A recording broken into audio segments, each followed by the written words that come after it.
guys. Today we are going to talk about safely transitioning from standing to squatting while holding on to a heavy object, and how heavy work can actually help a kiddo regulate and be able to focus and learn better. Stay tuned.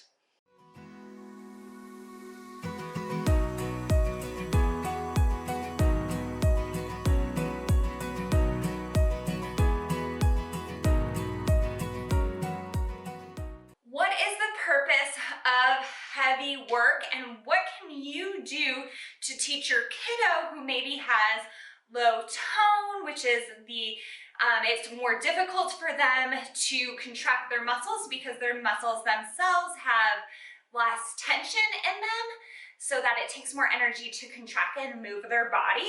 So kiddos with low tone, maybe your kiddo is struggling with some sensory regulation, so heavy work can help give them that proprioceptive input and to know where their body is in space, and actually can calm the system as well as teaching kiddos functional ways that can serve them as they get older. So what we're going to go over today is really functionally how to teach a kiddo to take something heavy and place it on the ground in a way that is gentle, so the object itself is not going to get injured, and then the kiddo himself is not going to get injured, and anyone who may be around them as the kiddo is working with this heavy work or this weighted object, they're not going to get injured either. Today, I just have a regular ball, but at school, I have a ball that looks really similar to this. It has a little bit of give to it. It looks much like a playground ball. It's a little bit smaller, and it's actually 7 pounds. So it has some weight to it, which is really nice because if a kiddo were to just drop it on the ground, it doesn't bounce as much. But basically, if they were to drop it, it kind of stays in one spot. It might roll a little bit, but it's not going to break the floor, and it's not going to hurt the kiddo or anyone else around. So I really like that it has a give. It's really a safe weighted object to use with kiddos. It's not like a kid dropping a dumbbell, like a 7-pound dumbbell on the floor and breaking the floor or breaking their finger because it bounced and then lands on their toe. It's a really gentle way to work on strength in a safe manner, especially when you're working with kiddos. So I will tag that down below in the description for you guys to make shopping easier, because who doesn't love Amazon? The biggest thing is you're gonna get a weighted object. Again, a weighted squishy ball is definitely what I would prefer. If you don't have that, something filled with rice or beans is gonna give you essentially that same weight, but also still be more of a flexible, safe option. The other thing, if you have ankle weights, that might be helpful, or having a basket filled with toys or books or something that's heavy. Again, you're gonna wanna keep it in the 3 to 7 pound range, typically, unless your kiddo is older, in which case you can increase that weight for them. So if you have the weighted ball, I'll show that first, and then I'll go grab a laundry basket and fill it with some stuff and show you guys how you could do that as well. But basically, what you want to teach kids is to go from a standing position to placing an object gently on the ground without dropping it. You want to teach them how to do that, as well as how to check into their body to determine when they're feeling tired in order to anticipate that they're feeling fatigued, so they can make a proactive decision to place the object on the ground. Again, if your kiddo has limited verbal skills, is developmentally delayed, you may have to cue them more for this, especially in the beginning.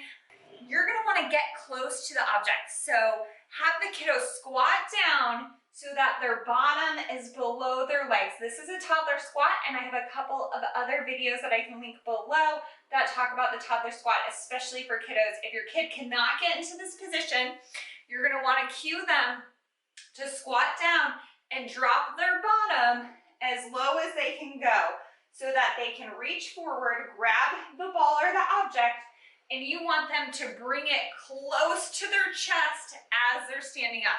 Now they're gonna hold it probably like this If this is not a strong enough position for them, if they're really struggling here, you want them to hug it. Hug the ball, keep the ball close to your chest, and then what you're gonna do is you're gonna have the kiddo walk from one point to another point.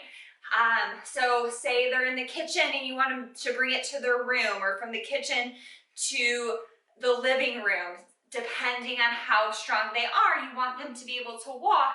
And if they start to get tired, you're gonna see their arms start to straighten. Cue them, hug the ball, hug the object.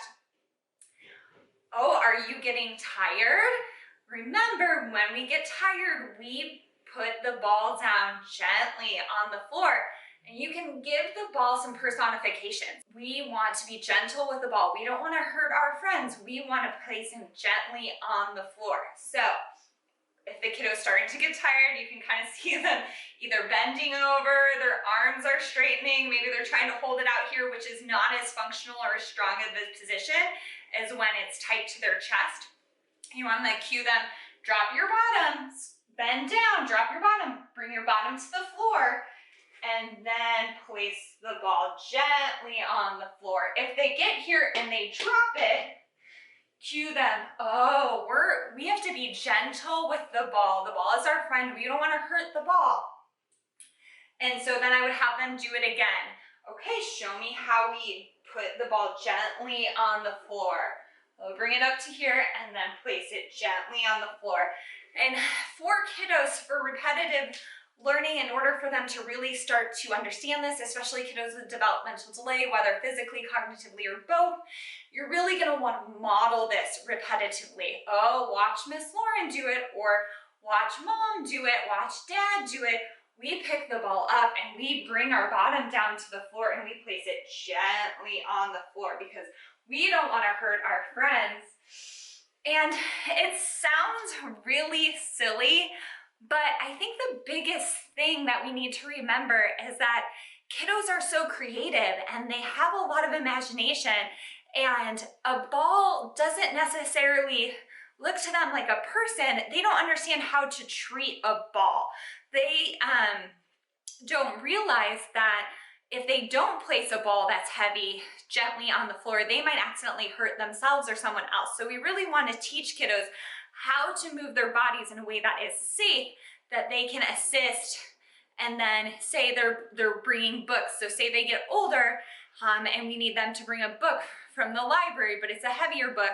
We don't want to break the book. We don't want to accidentally break our toe if we drop it on ourselves. So we want to know, like, if I get tired, if my body needs to rest, I can stop what I'm doing and gently place that object on the floor or on a table or go from here to there. I don't have to just like drop it because my body just hit that critical point where it just failed on me, kind of a thing, right? We want kids to be able to check in with their body. How is my body feeling? And then make decisions based on that, which is higher executive functioning, which we can teach kiddos whether they are developmentally delayed or not, through modeling and through repetition and through personification of objects. You can make this into a game if you don't have a ball, if you have a laundry basket just from the dollar store.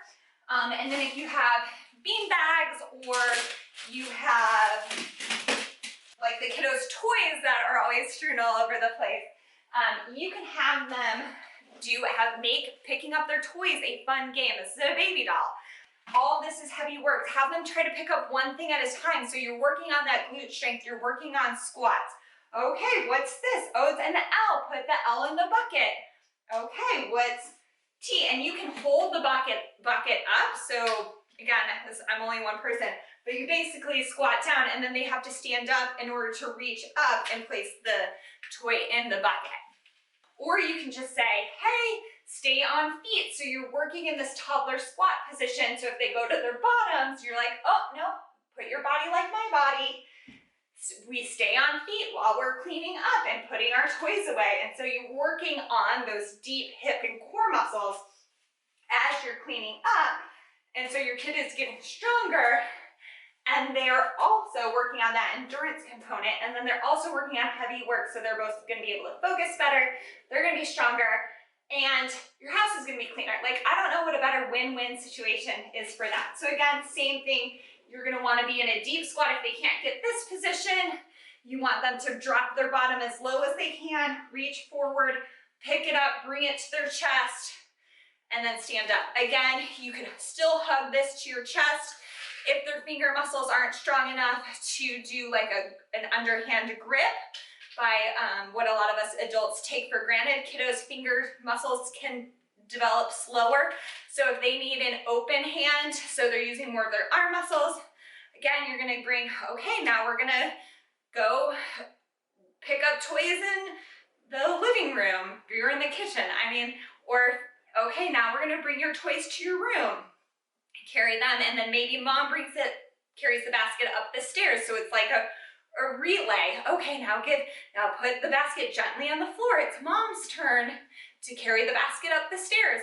So again, if they're holding it here and it's starting to come down here, you want to cue them, hug the basket so tight.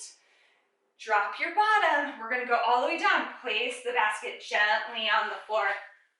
Okay, now it's mom's turn, and then you can carry the basket up the stairs for the kiddos.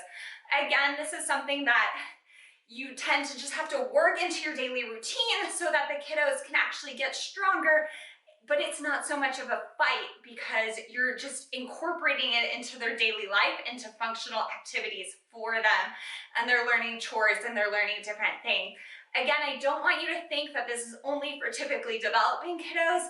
This can absolutely work for kiddos that have limited verbal, have cerebral palsy, that are ambulatory without assistance. You can work on placing it on higher surfaces if they can't get all the way to the floor. You can modify this activity so that it works for your kiddo and your situation. I hope this was helpful. If you guys have any questions, make sure that you post them in the comments below, specific ideas that you would like videos done on, or questions, or topics that you would love me to cover. My favorite thing in the whole world is making videos specifically based on what you guys want to learn about and how you want to see your kiddo or yourselves move.